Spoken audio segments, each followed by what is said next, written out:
Olá, eu sou o professor Lorival Pereira Martins e vamos gravar este vídeo aqui para analisar o comportamento gráfico de uma função de segundo grau, ou melhor, de uma função quadrática. Esse vídeo faz parte de uma série de vídeos que eu estou elaborando, que eu elaborei, visando rever conceitos fundamentais da matemática.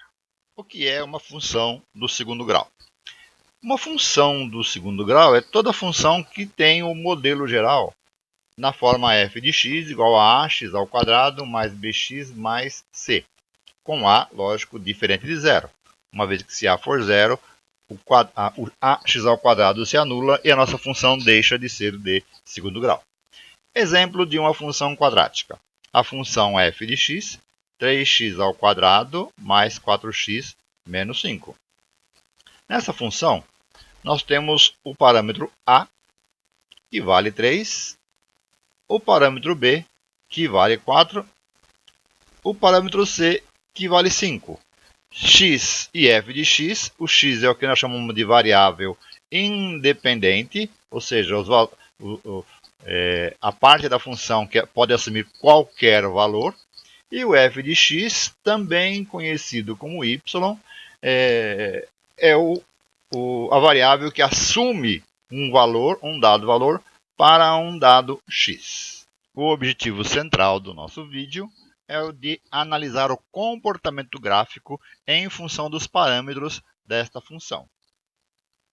Para esta análise, nós vamos utilizar como suporte a ferramenta GeoGebra. Analisando então o comportamento gráfico da nossa função. Utilizaremos o GeoGebra, como já foi dito.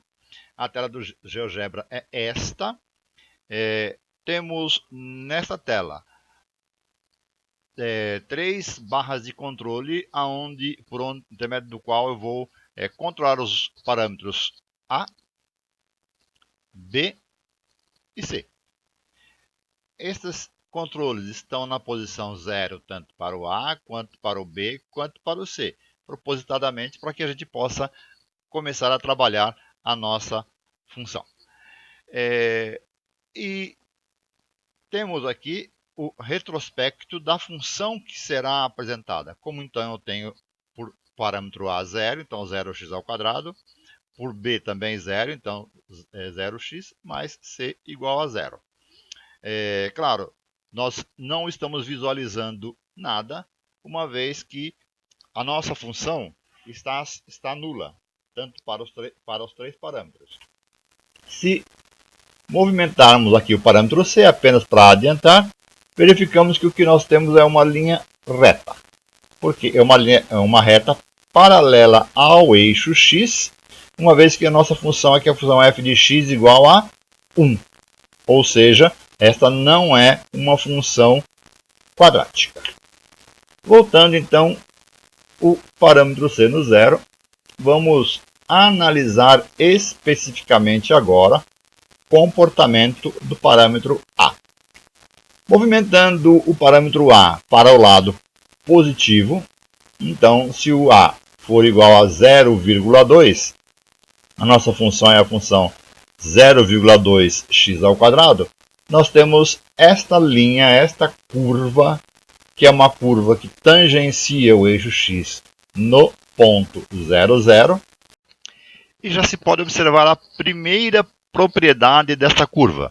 O nome dessa curva é parábola, mas observamos que o comportamento dela à esquerda do eixo y é semelhante ao comportamento dela à direita do eixo y. Difere do fato de que à esquerda ela é decrescente, ou seja, os valores da função vão diminuindo à medida que eu me aproximo de um ponto que nós chamamos de ponto mínimo, e a partir desse ponto ela começa a aumentar progressivamente, tornando-se crescente.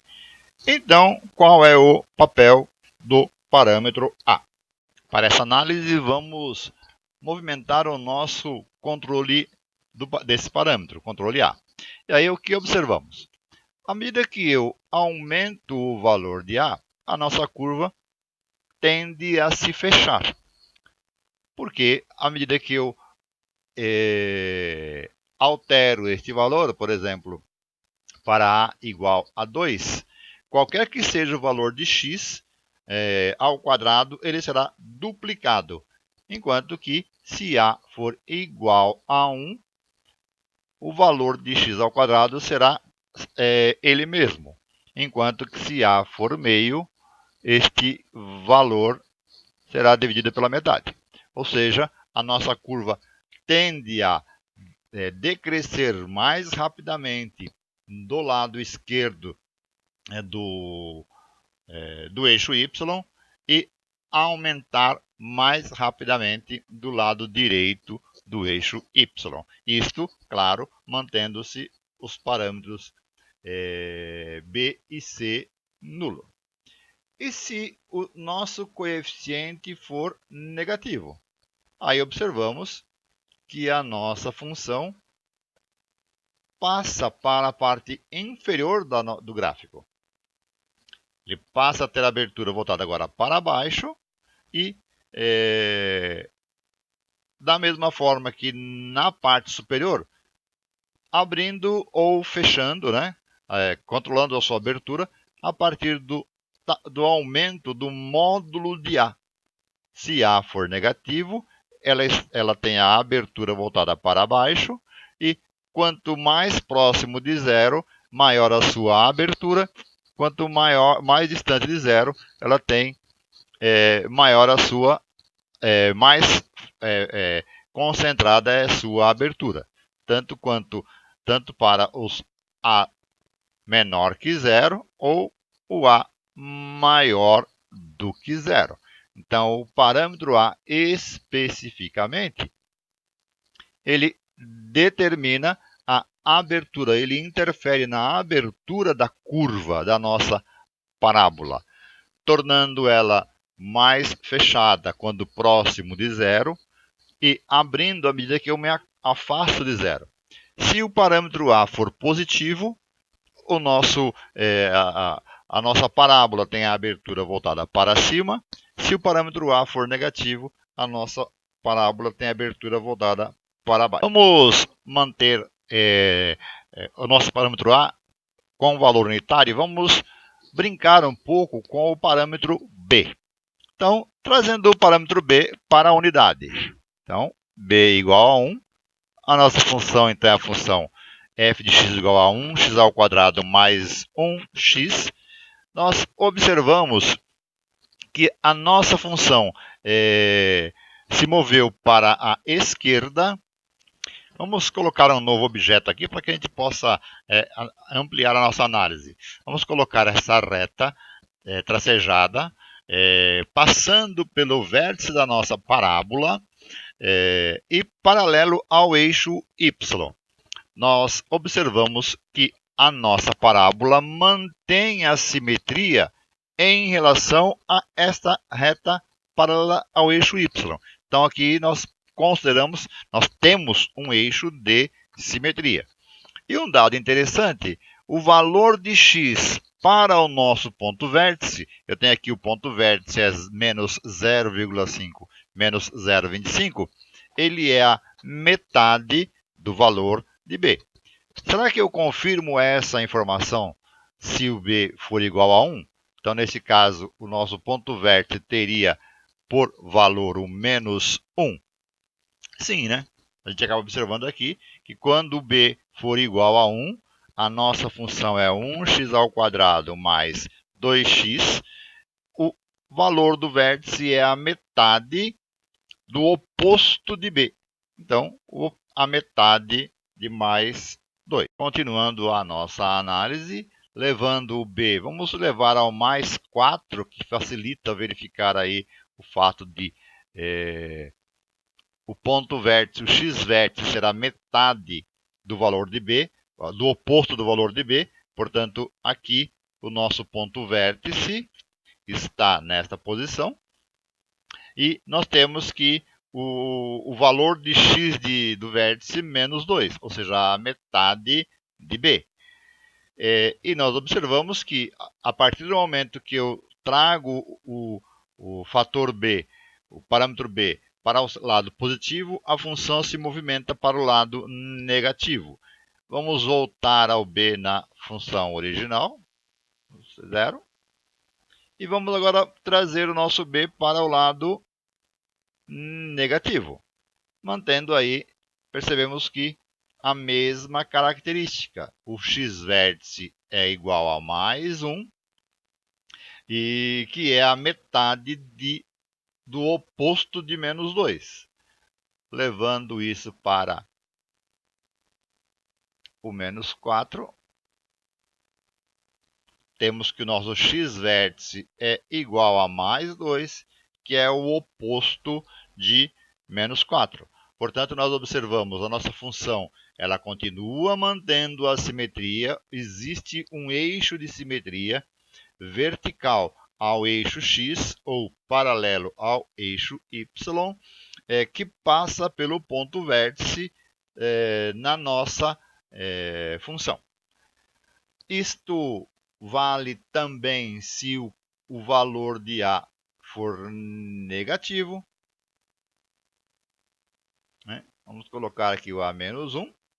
Então, observamos que quando A for menos 1, a nossa função tem a abertura voltada para baixo, o eixo de simetria está passando pelo ponto menos 2 em y, o nosso b é menos 4, mas também o nosso a também agora é negativo, é menos 1. Então, o nosso eixo de simetria, ou seja, o nosso x-vértice, ele é dado pelo o oposto de b dividido pela metade do oposto de b dividido pelo fator a.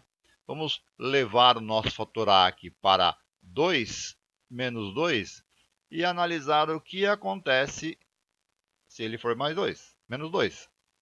Aí nós temos o nosso x-vértice é igual a menos 1, que é a metade de menos 4 dividido por menos 2.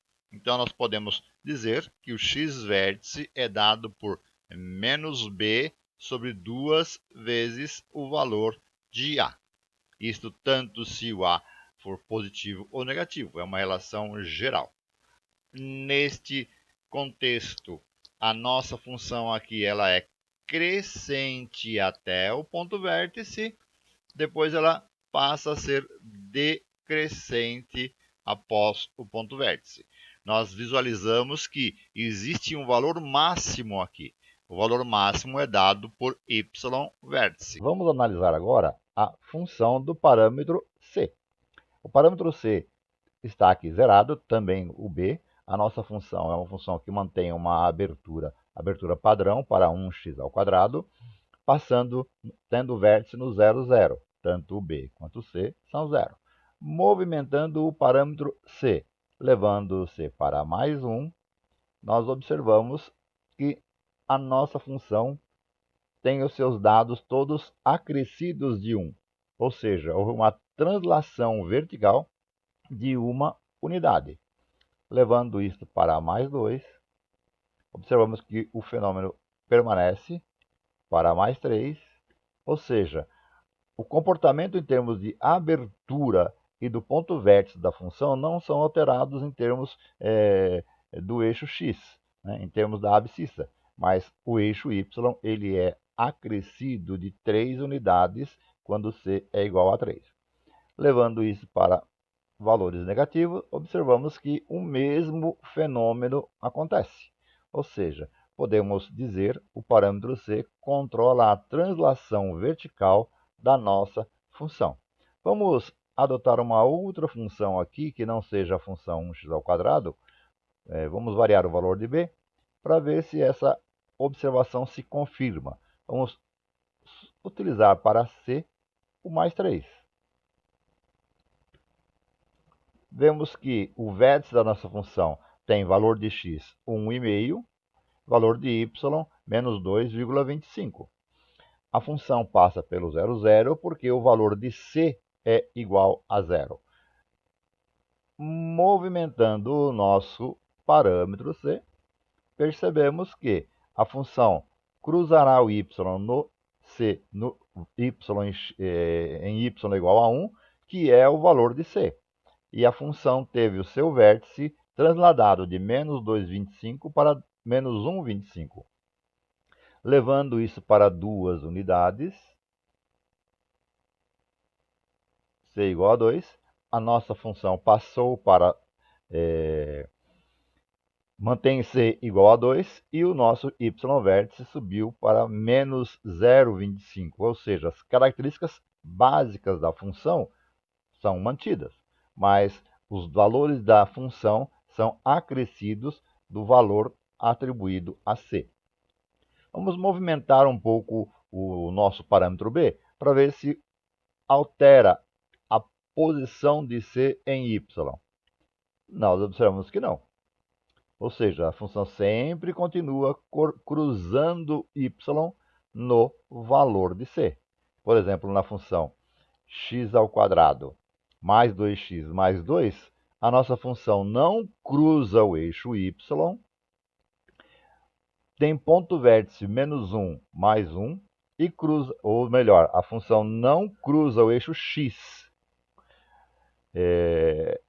Tem ponto vértice menos 1 mais 1 e cruza o eixo y no ponto 0, 2. Então, o parâmetro c, ele leva uma translação, observamos aqui, mesmas características. O nosso vértice, quando y valia 2, quando c valia 2, estava em 1 menos 1 mais 1. Agora, com c valendo 4, valerá menos 1, 3. Ou seja, há um deslocamento vertical de duas unidades pelo fato de ter levado o c de 2 para 4, ou seja, um deslocamento vertical de duas unidades, tanto se positivo quanto se negativo. E dados interessantes que nós não discutimos ainda nesta função. O fato de que parte da função, neste caso, está acima do eixo x, e ela estará acima do x abaixo deste valor, que a coordenada que é menos 2,41, ou seja, raiz de 2, e após este ponto, que é o 0,41. E no intervalo entre menos 2 e 41 a 0,41, ele tem o y menor do que 0. Ou seja, esta função tem regiões acima do eixo x, regiões à esquerda do x, onde ele cruza a função, no primeiro x, e à direita do maior x, onde cruza a função. E no interior entre os dois x, nós temos abaixo da nossa função. Claro que, variando-se o parâmetro c, estes dados os valores acabam alterando. Então, quando c é igual a 0, ela será maior que 0 abaixo de x menos 2 e acima de x, 0. E estará abaixo do eixo x entre menos 2 e 0. A nossa função pode apenas tocar, ou seja, não ter nenhum valor para função abaixo de 0. Se nós calcularmos o delta nesta função aqui, o delta nós vamos verificar que é igual a 0. b² é 4, menos 4 vezes 1 vezes 1, 0. E a nossa função apenas toca o eixo x. Né? Essa é uma função de segundo grau, que não possui valores negativos. E se eu variar o valor de c, né, como c translada verticalmente, temos a nossa função subindo e ela terá apenas valores positivos para qualquer que seja o nosso x, e não intersecciona, não cruza o eixo x, né, em nenhum ponto. Portanto, aqui, nesta função, nós não teríamos raiz para esta função, né, porque ela não cruza o eixo x. Se eu levar o parâmetro para menos 1, A nossa função, nós já vimos mudar a cara, no zero a função é uma reta, por isso que a condição básica, o a deve ser diferente de zero. Então, quando a for menos 1, a nossa função passa a ter a declividade voltada para baixo. Ela estará abaixo do eixo x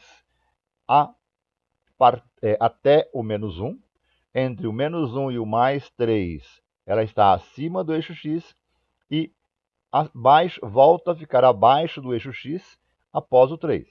Reanalisando novamente, ela é crescente até o vértice, onde o valor do x vértice é igual a 1, então ela é crescente até x igual a 1.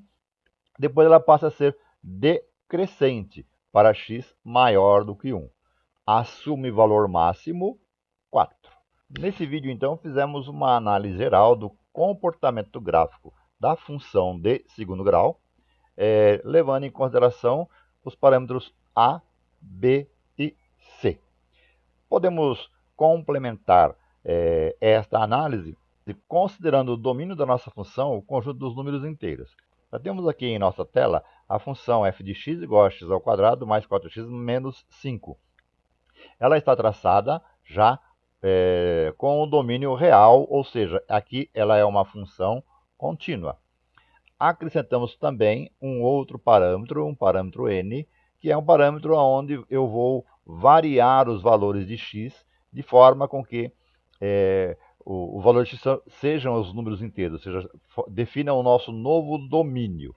Então, movimentando então o nosso controle para n igual a menos 15, atribuindo menos 15 ao nosso x, temos um valor que não aparece em nossa tela. Em menos 7, já observamos a presença aqui de um ponto. O ponto de coordenadas menos 7 mais 16. Levando esse ponto N para o menos 6, um novo ponto aparece aqui, um ponto de coordenada menos 6 e um valor que aparentemente é o mais 7. Não está claro, mas é o mais 7. Levando o nosso N para 5, o nosso ponto é o ponto A, raiz da nossa função. Levando o nosso ponto para menos 4, temos o ponto menos 4 menos 5, ou seja, um ponto simétrico ao valor de C. Levando o nosso ponto para o menos 3, estamos no nosso vértice. Ou melhor, estamos num novo ponto definido nesta posição. Para menos 2, estamos no vértice. Para menos 1, temos um simétrico ao menos 3. Para o 0, temos o ponto C, que é simétrico ao ponto menos 4, menos 5. O zero da função, o ponto menos 1, 0. Um novo ponto, o ponto 2, 7, simétrico do ponto que já obtivemos anteriormente aqui. Um ponto 3, 16, simétrico a este ponto que foi obtido do primeiro. A partir daqui, o nosso ponto não aparece mais no nosso gráfico, uma vez que a visão do gráfico já está limitada de menos 10 a mais 16. Escondendo aqui o nosso objeto função de segundo grau, temos aqui um conjunto de pontos que continua representando a função de segundo grau, mas essa função de segundo grau aqui tem o domínio discreto. O domínio dessa função é o conjunto dos números inteiros. Com isso, nós completamos a nossa análise, dando uma olhada também nos chamados conjuntos discretos.